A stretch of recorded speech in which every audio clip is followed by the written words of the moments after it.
La demencia es un trastorno neuropsiquiátrico en el cual la persona pierde las capacidades mentales superiores, tales como la memoria, la capacidad de razonamiento lógico, la capacidad de cálculo, el- la capacidad incluso de hablar, de planificar, etcétera, ¿no? De controlar sus emociones. Como médicos generales debemos estar prestos a identificar a aquellas personas que presentan señales de demencia y sobre todo de identificar a personas que podrían estar en riesgo o que presentan cuadros demenciales incipientes.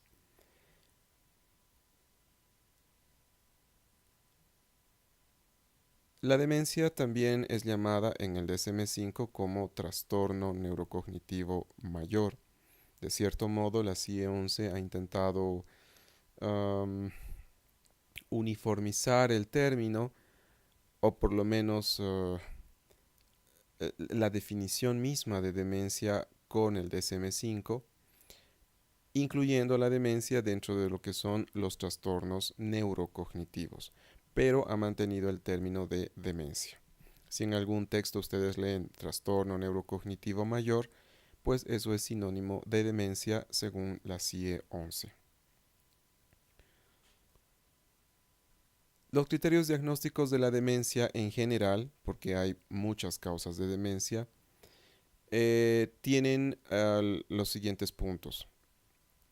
Los dos primeros criterios que pertenecen al grupo G1 son uno, deterioro de la memoria.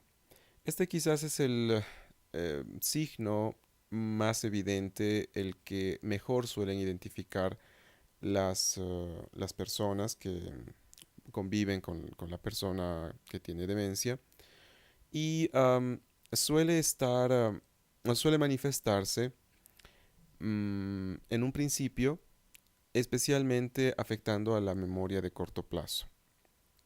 Si la demencia aumenta en gravedad, pueden afectarse también las memorias de mediano y largo plazo. El segundo punto del grupo 1 es el deterioro del resto de habilidades cognitivas, es decir, la afectación o disminución del juicio crítico, el juicio de realidad, el juicio de enfermedad, el presentar un pensamiento concreto, pobre. Es típico encontrar en estas personas un lenguaje muy simple, con frases muy cortitas, evitan usar sinónimos, las descripciones que hacen de situaciones y objetos suelen ser muy breves, con muy pocos detalles, em, y tienen dificultades para abstraer.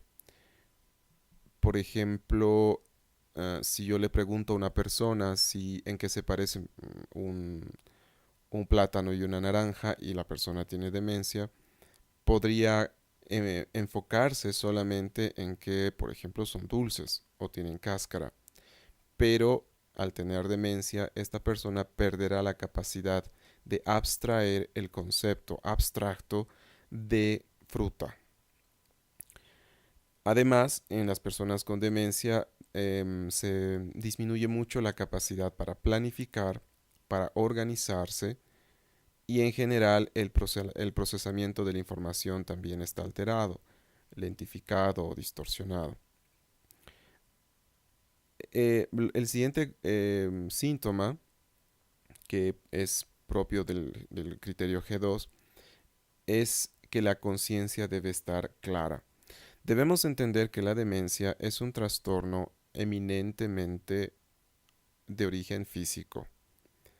Por lo tanto, uno de los problemas de una enfermedad física cualquiera graves es que afecte el funcionamiento cerebral, lo que puede producir un cuadro agudo que se llama delirium, eso ya lo vimos. Pero para hacer el diagnóstico de demencia no debe haber una conciencia alterada, porque de haberlo estaríamos frente a un cuadro de delirium. El penúltimo criterio, que es el G3, es la alteración del control de las emociones, de la motivación y un cambio en el comportamiento social. Y bueno, es evidente, una persona que tiene un menor juicio, con un pensamiento más concreto, con una memoria alterada, pues va a tener un comportamiento o una conducta difícil. Son personas que son descritas como caprichosas, como muy exigentes, tercas. Y en nuestro medio, en el medio Cochala, el término de chocho es algo que describe bastante bien estas alteraciones emocionales que pueden tener las personas con demencia, las personas ancianas.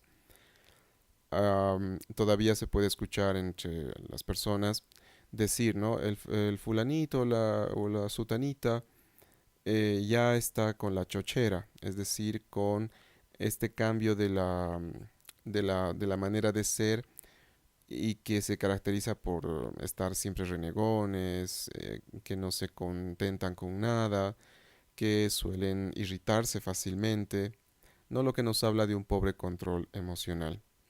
Y finalmente, el último criterio es que los dos síntomas del grupo uno deben estar presentes al menos durante 6 meses.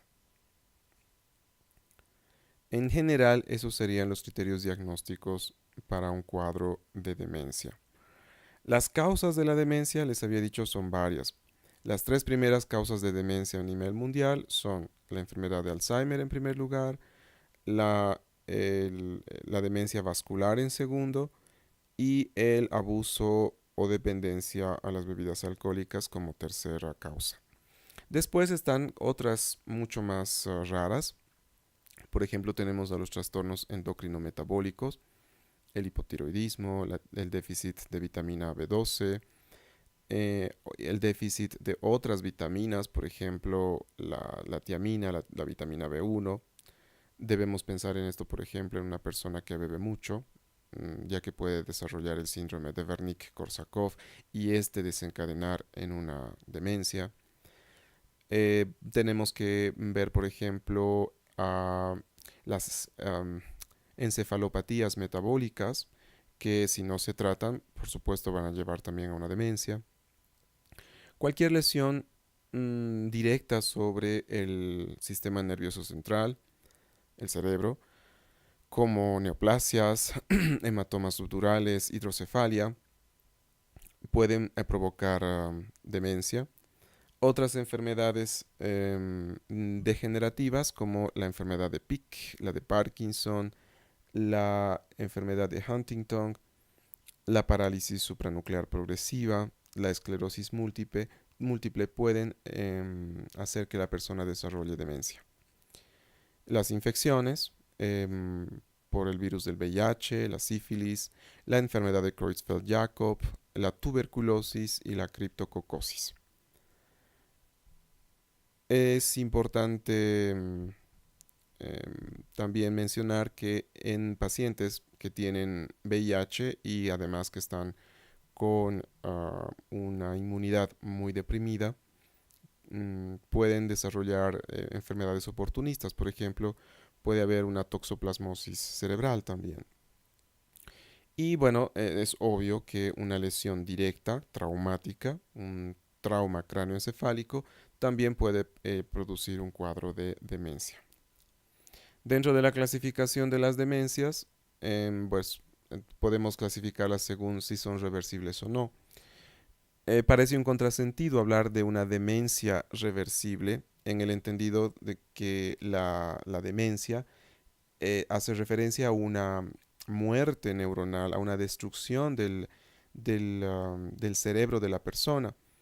Entonces, esto puede dar lugar a o sea, da lugar a una lesión que pues es irreversible. Se sabe que la regenerabilidad del tejido cerebral es muy baja. Si bien hay estudios que demuestran que puede haber una verdadera neurogénesis, pues esta no es eh, de la no tiene la capacidad como para poder regenerar, por ejemplo, un ACV isquémico de toda el trayecto de la arteria cerebral media, por ejemplo. Entonces, las únicas demencias, entre comillas, reversibles, son aquellas en donde si se arregla, si se elimina el elemento agresor hacia el sistema nervioso central, es posible que el cerebro pueda recuperar gran parte de las funciones psíquicas perdidas. En este caso hablamos, por ejemplo, de la pseudodemencia depresiva en personas que tienen depresiones esto se ve especialmente en personas de la tercera edad. La intoxicación farmacológica, por ejemplo, personas que están utilizando, no sé, anticonvulsivos, personas que utilizan bebidas alcohólicas, benzodiazepinas, opioides durante largos periodos de tiempo y a dosis mm, entre terapéuticas y altas. Trastornos metabólicos como por ejemplo el hipotiroidismo. Si se repone las hormonas tiroideas a una persona que está hipotiroidea, pues puede recuperar la función, sus funciones cognitivas. La hidrocefalia normotensiva como enfermedad neuroquirúrgica. Y bueno, estos ejemplos representarían más o menos entre el 4 al 30% de los casos de demencia, ¿no? Y quedaría hasta un 70% de demencias que, bueno, no son reversibles. Según el lugar de la lesión que va a producir los déficits cognitivos, podemos decir que existen demencias corticales, subcorticales y mixtas. Dentro de las demencias corticales tenemos a las frontotemporales, como en la enfermedad de Pick, y a las frontoparietales, como en la enfermedad de Alzheimer. La característica de las demencias corticales es que la persona presenta afasia, apraxia, agnosia y son personas que están en realidad más demenciadas de lo que parecen. Al conservar estas personas su reactividad emocional, al tener mm, la motricidad conservada, aunque exista apraxia, los movimientos en sí todavía están conservados, estas personas pueden aparentar, así en un análisis no muy profundo, no tener un cuadro grave de demencia. Lo opuesto ocurre en personas que tienen demencias subcorticales, como en la enfermedad de Huntington, en la enfermedad de Parkinson, la de Wilson, la que es secundaria a VIH y en la parálisis supranuclear progresiva. En este caso, más bien existe un deterioro motor importante, lo que incluye la mímica. La persona no tiene dificultad para expresar las emociones.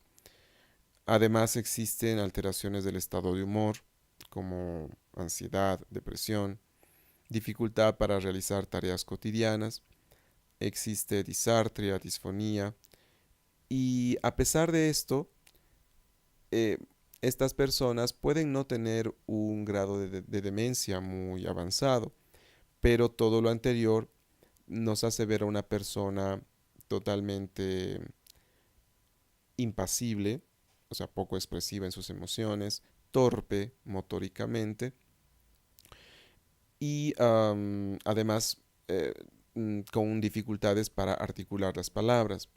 Entonces, por eso se dice que estas personas parecerían más demenciadas de lo que en realidad están. Y por último tenemos a las demencias mixtas, es decir, que aquellas que van a afectar tanto áreas de la corteza como áreas más profundas. Ya en este grupo tenemos a las personas con demencias vasculares y traumáticas. Según la gravedad de la demencia, podemos encontrar personas con demencias leves que, si bien tienen mermadas sus funciones cognitivas, esta merma, esta disminución de las funciones mentales, no representa una dificultad para la vida independiente. Son personas que todavía pueden cocinar, pueden lavar, asearse, pueden salir a la calle, hacer algunas actividades, siempre y cuando sean cosas que siempre han hecho. En la demencia leve existe una dificultad para poder adquirir nuevos conocimientos o cambiar ciertas rutinas y hábitos. Debemos recordar que una persona con demencia a mayor gravedad tiene mayor dificultad para habituarse o para amoldarse a los cambios. En la demencia moderada, esta dificultad es mucho mayor. La persona no puede llevar una vida independiente y existe un grave deterioro en la capacidad para aprender material nuevo, e incluso puede también verse afectado el material previamente mm, grabado, es decir, la persona puede empezar también a tener alteraciones de la memoria reciente y remota. Y por último tenemos a las demencias graves, en donde pues la persona estará totalmente dependiente de otro u de otra. No hay ya ninguna capacidad para retener información nueva, se pierde la información previamente almacenada, como por ejemplo el nombre de seres queridos, nombre de la calle donde vive, la edad, em, todo lo que es la memoria semántica y la memoria episódica también se ve afectada. Pueden haber alteraciones tan severas en las que la persona, por ejemplo, no recuerda cómo se utiliza una llave o un cuchillo, y puede presentar una afasia nominal, es decir, la persona no puede recordar el nombre de objetos comunes. Para hacer el diagnóstico de la demencia, podemos hacer la exploración neuropsicológica. Una manera de poder hacer esto es a través del mini mental o test de Folstein, del cual ustedes tienen una copia al final del textito este que se hicieron fotocopiar. Y bueno, en este mini mental se evalúan algunas de las funciones psíquicas superiores, no todas, por eso se llama mini mental. Dentro de las que se evalúan están la memoria de fijación, la concentración y cálculo, el lenguaje y la construcción y la praxia. El puntaje máximo que puede tener una persona es de 35 puntos y se considera que es sospechoso de un deterioro importante con una probable demencia cualquier persona que obtenga 23 puntos o menos en este test. Otro test neuropsicológico que se puede utilizar es el del dibujo del reloj, que tiene dos variantes. Una es que la persona dibuje un reloj solamente al escuchar una orden, y otra es que copie el dibujo. A menor puntaje, se entiende que la persona tiene una alteración cognitiva mucho más grave. Además, les había dicho que la demencia es una entidad de origen físico, porque hay una lesión en el sistema nervioso central que la provoca. Entonces va a ser importante solicitar exámenes de laboratorio y gabinete que nos permitan elucidar la causa de esta demencia. Entonces debemos hacer las solicitudes de pruebas tales como un hemograma completo, velocidad de eritrosedimentación, ionograma, examen general de orina, pruebas de función tiroidea, recuerden el hipotiroidismo es una causa, dosaje de vitamina B12 y folatos, pedir una prueba para sífilis, serología para VIH, una radiografía de tórax, un electrocardiograma, un encefalograma. Podemos pedir, si el caso lo amerita también, una una prueba para determinar los niveles de amonio en la sangre, pensando en una encefalopatía hepática. Bueno, pueden haber otras pruebas mucho más específicas. Por ejemplo, se puede pedir pruebas para encontrar anticuerpos autoinmunes o marcadores tumorales, dependiendo. También es importante pedir pruebas de neuroimagen. En este caso, te puede pedir una tomografía de cráneo simple o con contraste, una resonancia magnética o una resonancia magnética funcional en caso de que estén en la posibilidad de tener un lugar donde hagan este estudio.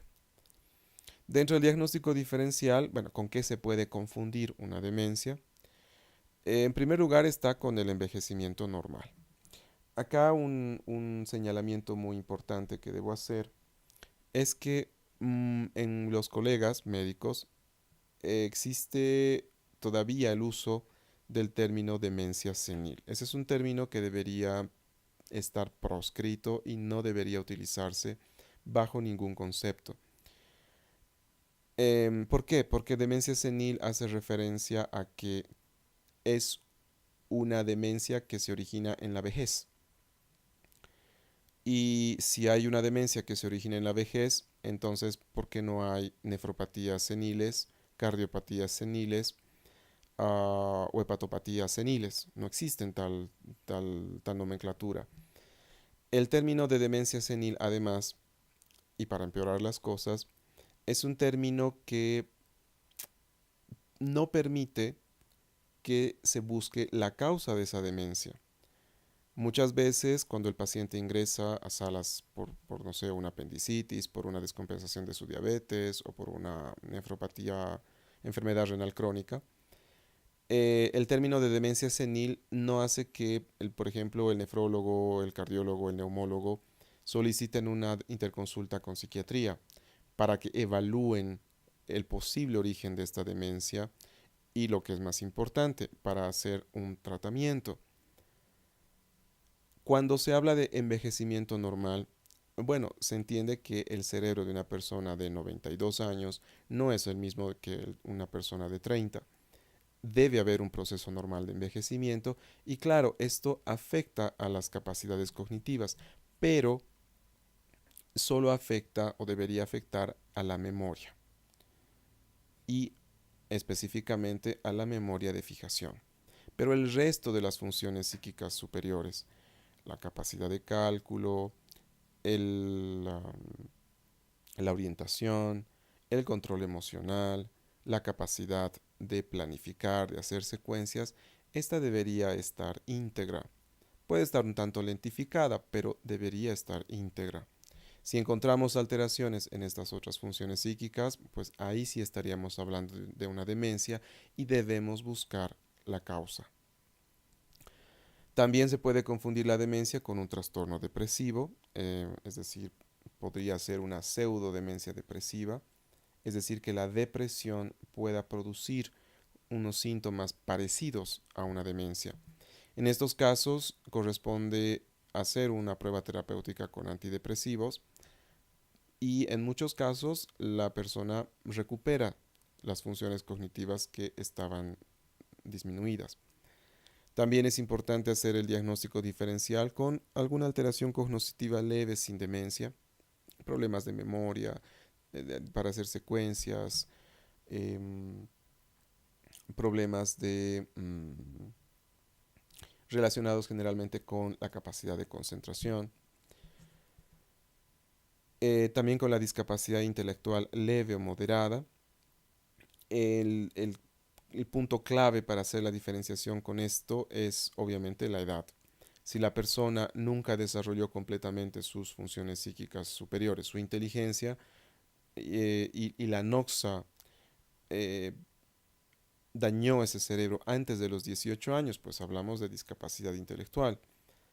Pero si la persona terminó de desarrollar su inteligencia y hubo una noxa que dañó ese cerebro después de los 18, eso es una demencia. También debemos hacer diagnóstico diferencial con el delirium. El delirium se instaura en horas. La demencia debe estar presente en muchos de los síntomas, por lo menos durante 6 meses. También es importante hacer el diagnóstico diferencial con simulación o trastorno facticio, evaluando los beneficios que pueda obtener la persona por tener una merma en las funciones psíquicas superiores. Déficits cognitivos por intoxicación o abstinencia de sustancias que van a ocurrir en el contexto del consumo o el haber dejado de consumir esas sustancias. Serán síntomas que además que ocurrirán o aparecerán en horas y con una relación temporal en relación al uso de la sustancia muy evidente. Y también debemos hacer el diagnóstico diferencial con la esquizofrenia, especialmente con la esquizofrenia que tiene predominio de síntomas negativos. Dentro de los tipos de la demencia, bueno, les había hablado ya de la enfermedad de Alzheimer, que es la primera causa mundial de demencia. El curso de la enfermedad de Alzheimer es, como pueden ver en la imagen, es continuo, lento pero continuo. Se dice que la enfermedad de Alzheimer no tiene una causa conocida, es una enfermedad degenerativa cerebral primaria. Progresivamente las neuronas de la corteza cerebral y de algunas áreas mucho más profundas van muriendo, especialmente las de la corteza entorrinal, el hipocampo, las cortezas de asociación temporal, frontal y parietales, los núcleos del tronco, cerúleos y núcleos del rafe. En general, en la demencia se atrofian más los lóbulos temporales, se adelgaza la corteza y esto hace que los ventrículos parezcan más grandes. Y bueno, lo que les decía, la progresión es insidiosa y lenta. Se reconocen dos tipos de demencia por enfermedad de Alzheimer. La precoz, que ocurre antes de los 65 años, cuyo curso es de peor pronóstico porque se sabe que el deterioro es más rápido y además el deterioro es global. Aparte de la memoria, se van a afectar todas las otras funciones psíquicas superiores. En cambio, en la demencia que aparece después de los 65 años, a la que se llama tardía, se sabe que la progresión es mucho más lenta y en los estadios iniciales y moderados, lo que más se va a afectar es la memoria. Y en estadios ya finales, el resto de las funciones psíquicas superiores se verá con alteraciones. La demencia se sabe que al examen histopatológico presenta estructuras em, específicas que permiten hacer el diagnóstico. Es importante señalar que no se puede hacer un diagnóstico de demencia final a menos que se haya hecho un estudio histopatológico del cerebro de la persona. Lo que quiere decir que solamente se hacen diagnósticos definitivos de demencia post-mortem. Cuando la persona está viva, la demencia viene a ser un diagnóstico de descarte. Si se han descartado todas las otras causas de demencia, vasculares, metabólicas, neoplásicas, infecciosas, etcétera, etcétera, entonces lo que queda es una demencia por enfermedad de Alzheimer.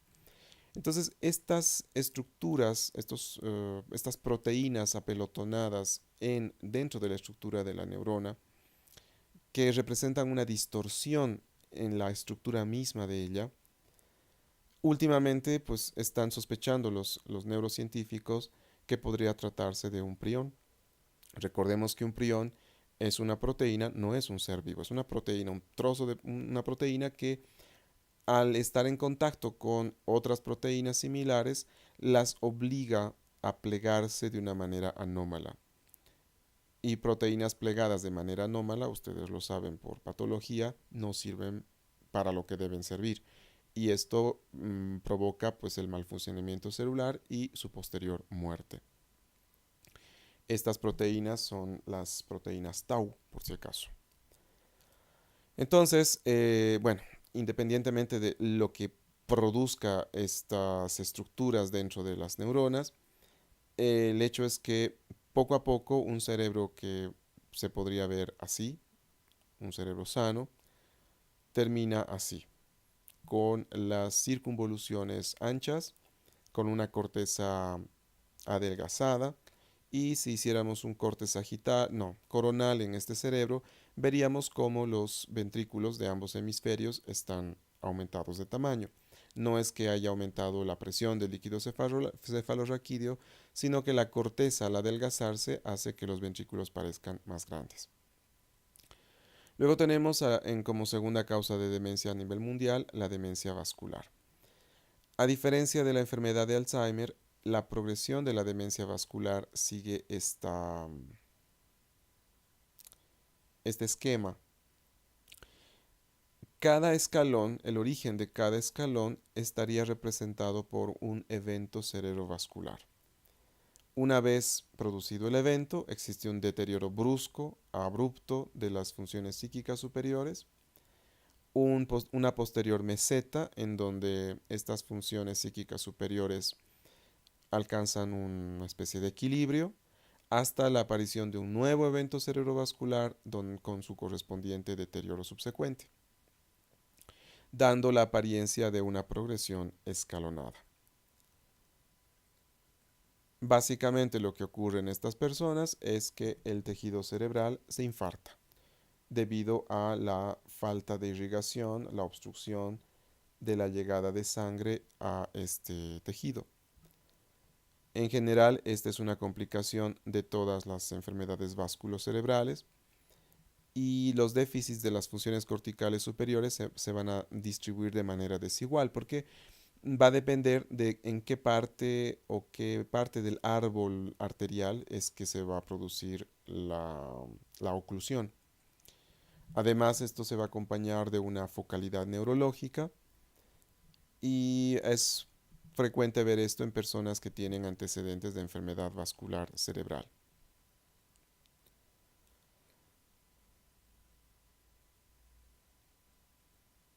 Acá pueden ver algunos ejemplos, como se puede ver, por ejemplo, un área infartada cerebral. Una persona con un área tan grande de infarto no puede no tener algún déficit cognitivo.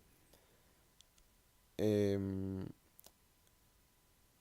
Acá podemos ver también, este es un infarto grande, ¿no? Que parece corresponder al territorio de la arteria cerebral media.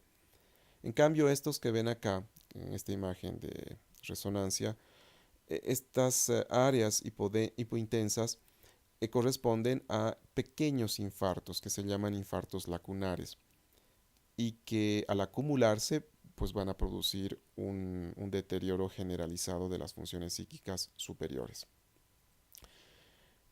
Eh, Estos son algunos elementos que pueden ayudar a diferenciar una enfermedad de Alzheimer de una demencia de tipo vascular.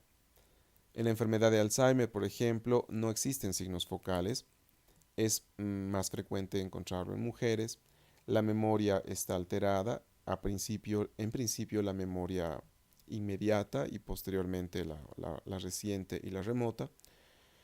El trastorno conductual es leve a moderado. Pueden haber rasgos psicóticos como alucinaciones, por ejemplo, mm, auditivas, visuales.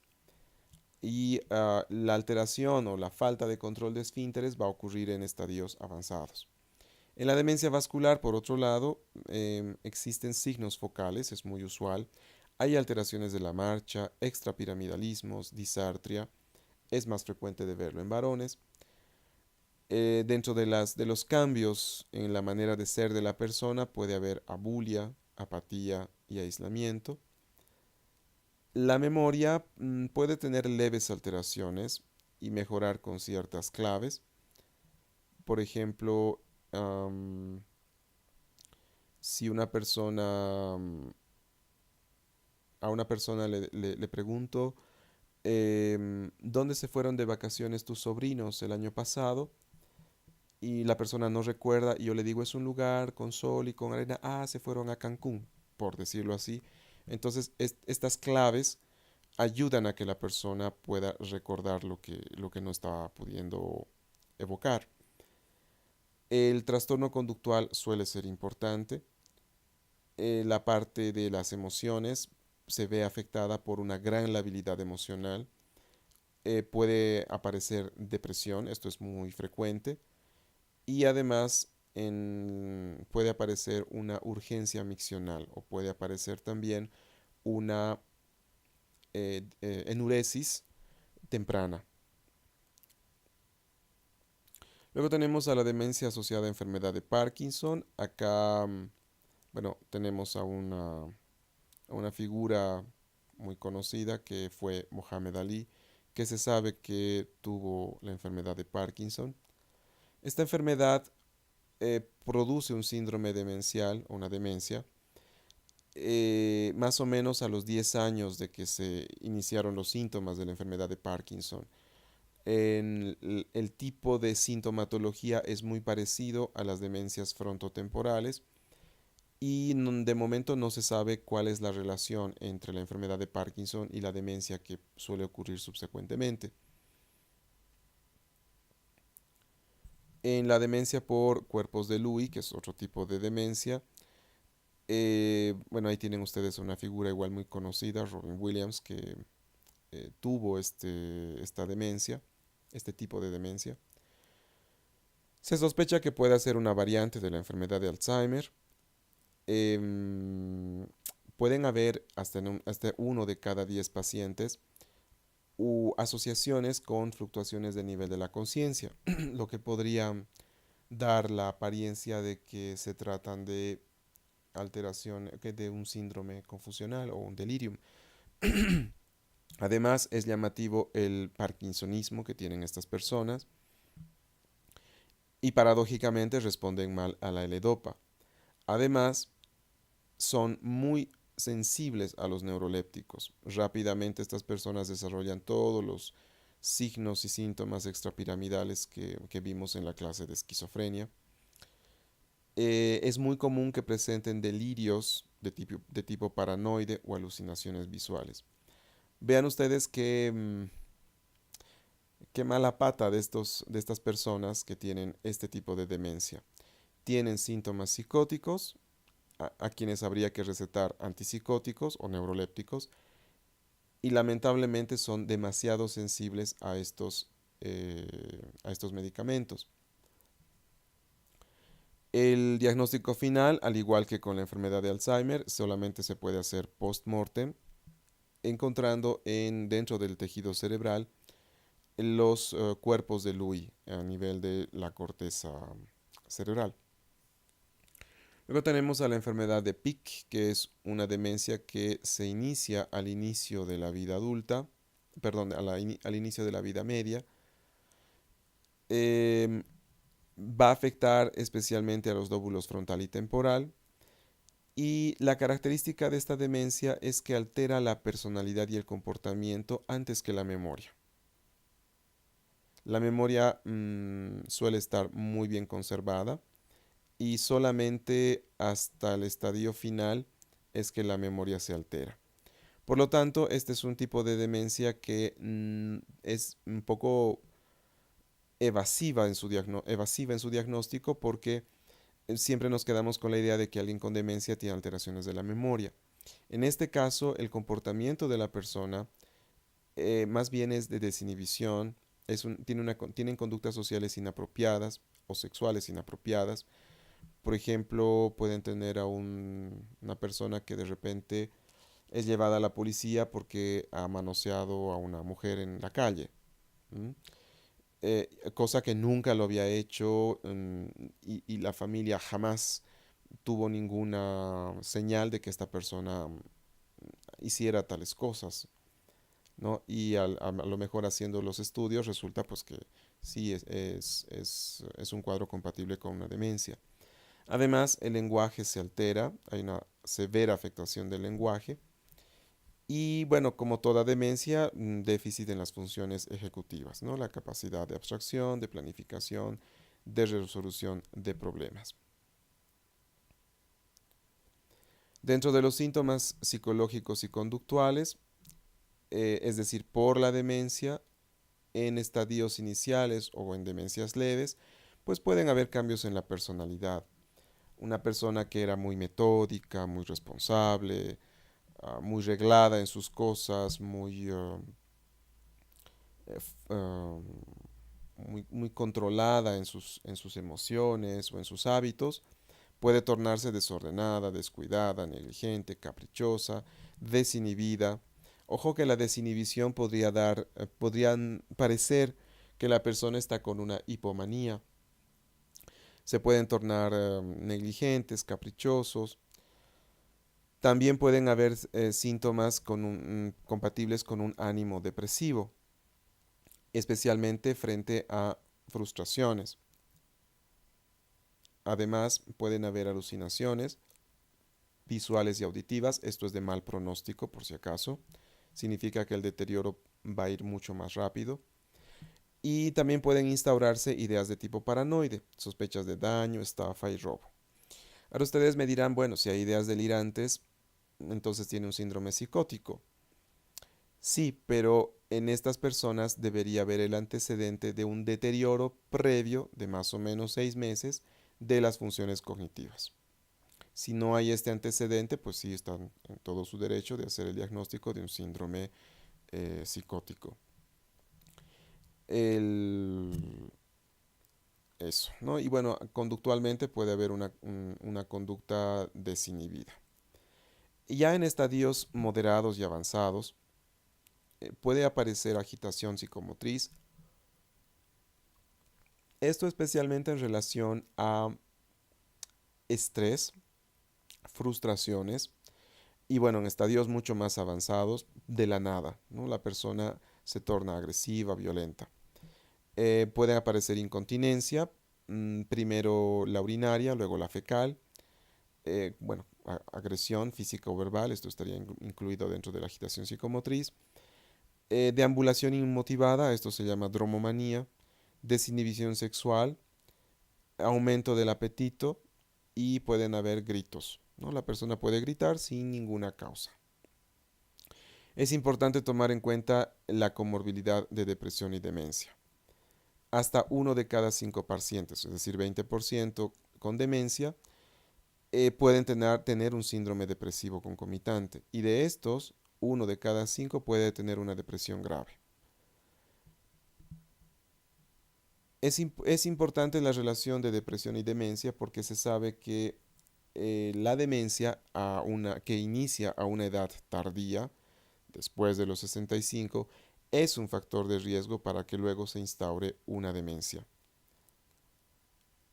De hecho, las personas que se deprimen en edades tardías de la vida tienen este riesgo de desarrollar demencia en mayor proporción que la población general.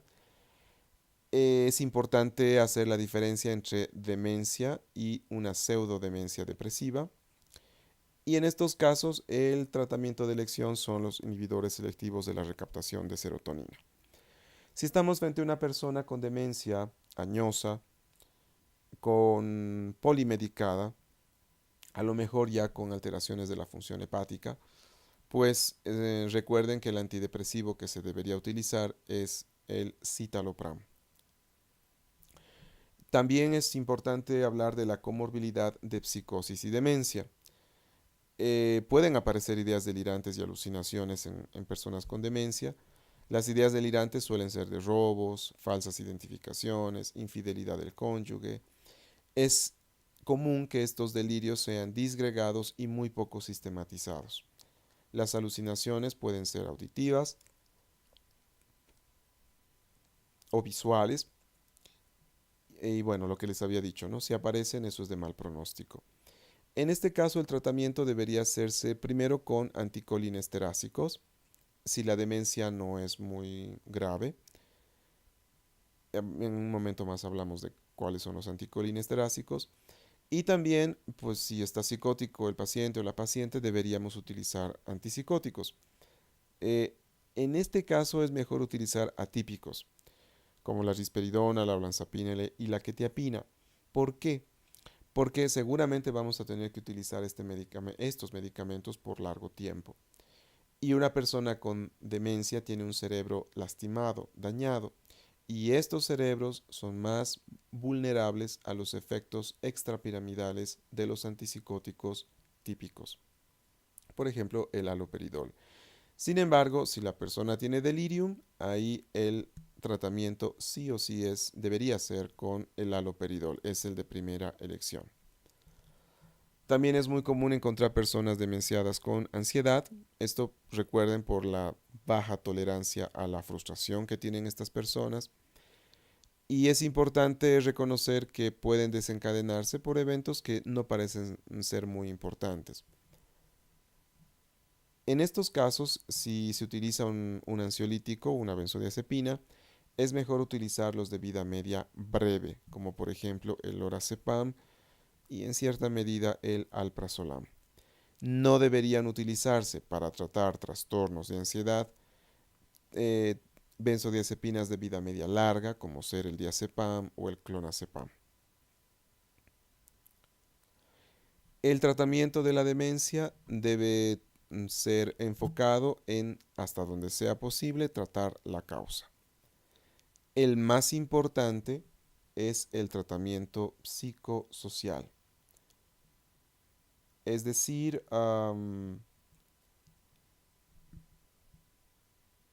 más que los medicamentos, el estar en contacto con la familia, el interactuar con los seres queridos, el estar activo físicamente, el participar de las relaciones interpersonales familiares o comunitarias, eso realmente es algo que va a ayudar a que la persona progrese más lentamente en su demencia o incluso que las capacidades cognitivas que todavía estén conservadas puedan mantenerse así el mayor tiempo posible. Entonces, el acompañamiento por la familia es fundamental, fundamental. Siendo un poco más concretos, recuerden que una persona con demencia llega a tener torpeza al caminar, al hablar, al mover las manos, especialmente esto es más evidente en las demencias vasculares. Entonces, pensar en una persona que tiene este tipo de demencia y que su habitación, su dormitorio esté en un segundo piso, pues es algo muy peligroso. Una persona con demencia debería vivir en una casa de una sola planta o trasladar el dormitorio a la planta baja. No deberían subir gradas. La habitación debería ser sobria, sin muchos elementos pequeños. No deberían haber tapetes ni alfombras que podían producir caídas. Los implementos de alimentación deberían ser de plástico o de peltre para que no se rompan. Recuerden que estas personas suelen hacer caer las cosas. Conforme avanza la demencia o si la demencia es muy grave, se pierde la capacidad motora. Sin embargo, debemos promover siempre que la persona sea lo más autosuficiente posible. Entonces, es posible cambiar, por ejemplo, los botones de las camisas con velcro o usar zapatos que tengan este velcro también para asegurarse.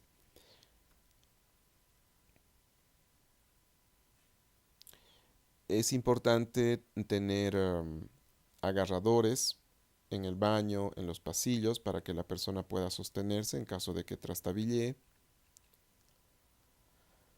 Muchas de estas personas terminan perdidas. Prueba de ello son las noticias, donde alguna que otra vez sale, ¿no?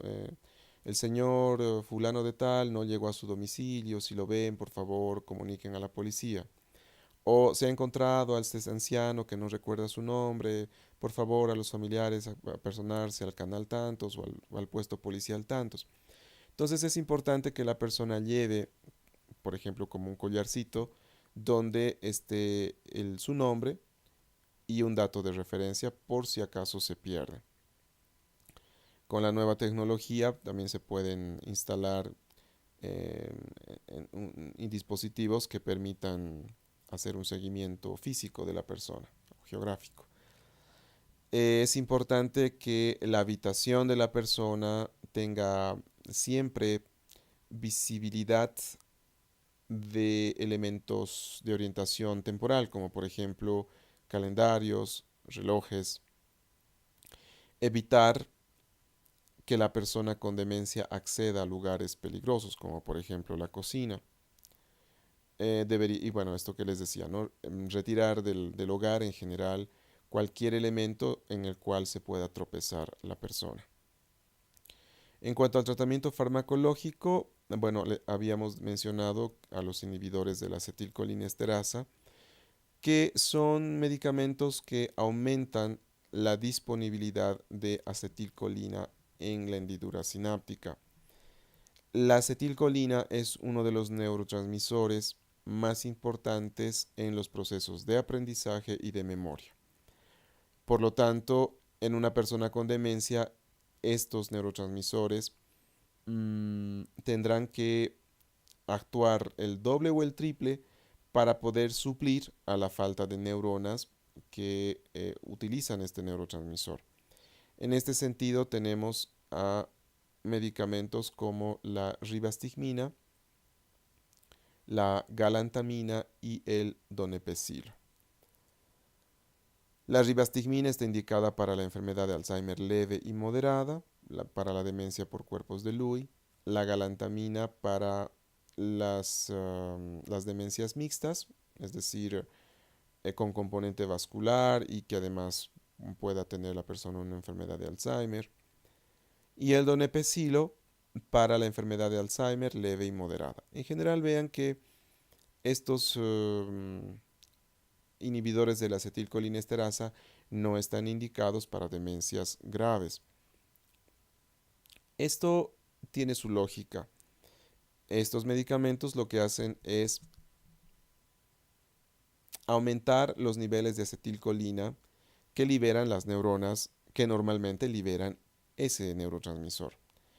Pero si tenemos una persona con una demencia muy avanzada, el número de neuronas a las que se puede estimular para que eh, liberen la acetilcolina o la acetilcolina, aumentar los niveles de acetilcolina en la hendidura sináptica, pues va a ser muy pobre o muy poco. Eh, es como darle de latigazos a un caballo cochero muerto, no tiene sentido hacerlo. Bueno, ahí tienen ustedes algunas cajas de lo que son este tipo de remedios. Aquí tienen la galantamina, algunas marcas de donepezilo y ribastigmina. La ribastigmina tiene una bondad y es que viene en parches transdérmicos, lo que la hace pues mucho más fácil de administrar porque la persona no tiene que tragar los medicamentos. Y luego tenemos a este otro remedio que es la memantina, que es un antagonista no competitivo de los receptores NMDA y que evita toda esta cascada de la apoptosis neuronal, empezando por bloquear la entrada de calcio a la neurona, a la célula nerviosa. Entonces, este medicamento lo que hace es proteger a las neuronas que todavía están vivas. Y este medicamento se utiliza en personas con demencias moderadas a graves o moderadamente graves. Bueno, ahí tienen algunas marcas de memantina. Estas son marcas que sí existen en nuestro país, ¿no? Las tres marcas de memantina.